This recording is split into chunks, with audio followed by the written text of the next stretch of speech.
Avy Meyers, North Current Neighborhood News Magazine. Thank you so much, Sonny Hirsch. Website, ntnm.org. Over 1,000 videos available on YouTube, communitypolicingcaps24.org. We are doing something different. I am going to be the guest, and I am turning things over to my guest host, the renowned artist and teacher, and now television host, Pearyl Basha Moskovits. Take it away. Hi, Avy. I was wondering, what compelled you to embark down the path of reporting, and specifically political reporting? Reporting and writing is something I never expected to do. Never. I really had no idea. My initial experience when I was at the Ida Crown Jewish Academy is I was a Cub fan that didn't like the White Sox at the time. So I wrote an article about how the White Sox were going to move to Seattle. And it was more because I was so tired of getting ripped apart by the White Sox fans. So I just wrote the article and I figured that's that. Then I was asked to come to a meeting of the newspaper and they made me sports editor, which really surprised me. I figured there was nobody else and I wrote a sports article, so I'm sports editor. So at the end of the year, that was the second semester I was sports editor. At the end of the year, I was asked to come to a meeting of the newspaper, and they said, next year you're the editor-in-chief. I went, what? I was like in shock.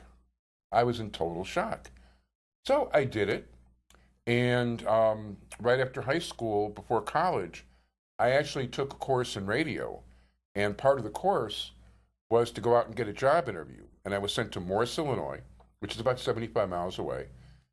And I interviewed for the job of doing play-by-play basketball for the Morris Redskins and the Coal City Colors, doing some sports on the air and all that. And I did the tryout, and I got the job, which really surprised me. So after the season was over, I started looking for other work, but I found that radio didn't pay very much, and I probably should start going to college.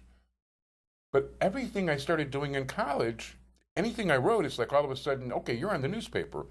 And I became the sports editor of the Mayfair paper. And the second semester, they made me editor-in-chief. And then for the rest of my college career there, I was the news editor. And so afterwards, I went to Columbia. And I wasn't so sure newspaper is what I was going to do. So I took a journalism course. They told me to go to the college paper. Sure enough, after I was the news editor of the paper the first year I was there. The second year I was there, I was given a choice between being head of the radio station or being the editor-in-chief of the newspaper. And actually, I picked the radio station. But the head of the radio department didn't like me, so he gave me a thumbs down. So I became editor of the newspaper. And from there, it's like I've actually only applied for 2 jobs in my life. Neither one of them was a journalism job. One was to be a car salesman. I was just curious. And one was to be a manager of a fish restaurant. And when the guy said to me, what makes you want to be in the fish business? I looked at him and I said, I don't. And I picked myself up and I walked out. I've never applied for a job after that, ever. What year is that?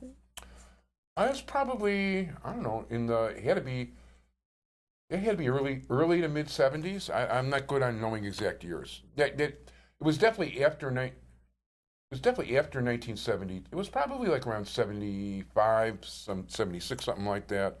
Probably 75. What qualities do you feel that you possess that had people pushing you into the editor-in-chief position for the newspapers? Honestly? Yes. I never thought about it. I just figured, okay, I'm so used, in some ways I'm spoiled. I'm so used to getting that kind of attention in the business that I just never gave it any thought. And the truth is, I never really thought I was that good of a writer until the last few years. I was just wondering if you work hard or that you are a take-charge person. Well, I do work hard, and I am a take-charge person, but there's ways to take charge and there's ways to take charge. If you're running a business, you better be in charge. If you're running a newspaper, it's like, for instance, you've never seen me actually working before. Okay, so people who haven't seen me working, it's like I'm a different person than when they meet me socially. because there's a responsibility and you want to do things right. So I try very hard to be, I do strive to do the best I can do something when I'm doing it, if I like it. And obviously I like this stuff.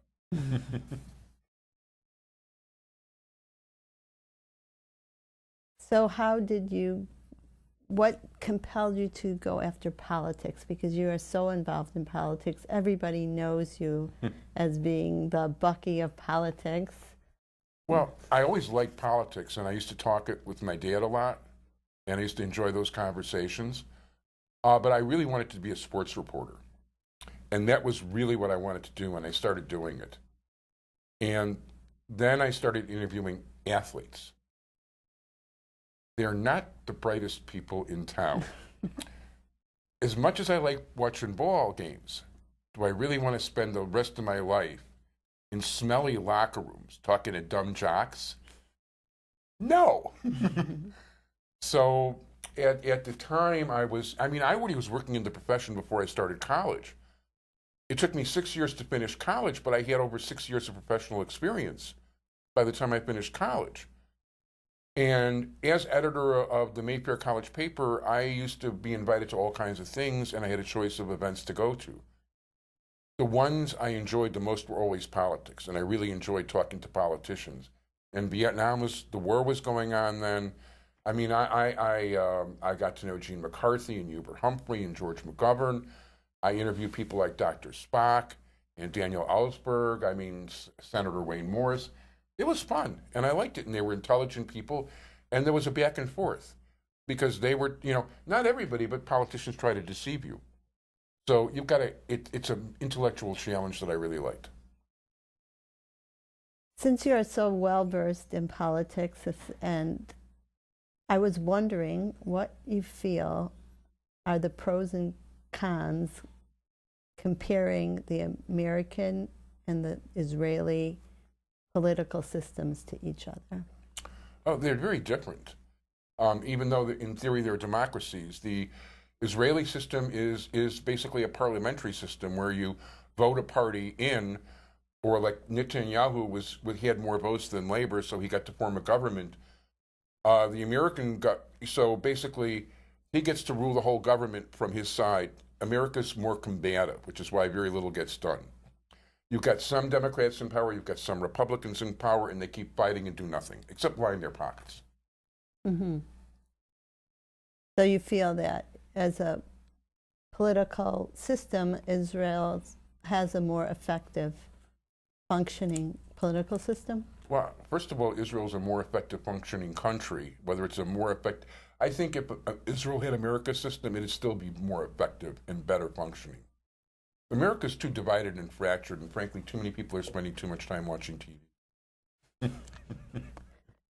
Yes.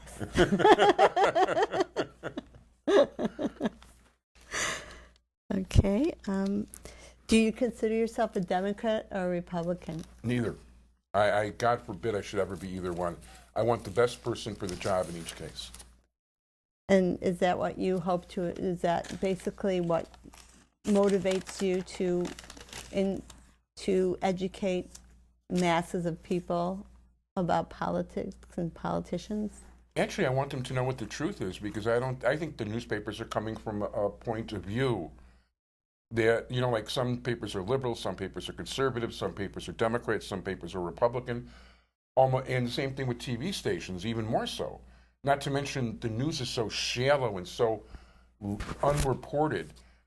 They're serious fixing. People need to know the truth, and I guess I like being a truth teller, but I have to tell you, we're really out of time here.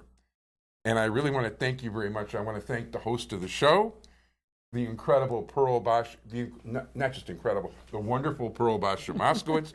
Thank you so much for being the host today. I'd like to thank my entire technical crew, Sonny Hirsch. It was really terrific having you here, and I hope you'll grace our set again. Thank you very much, Avy. It's my pleasure. Thank you.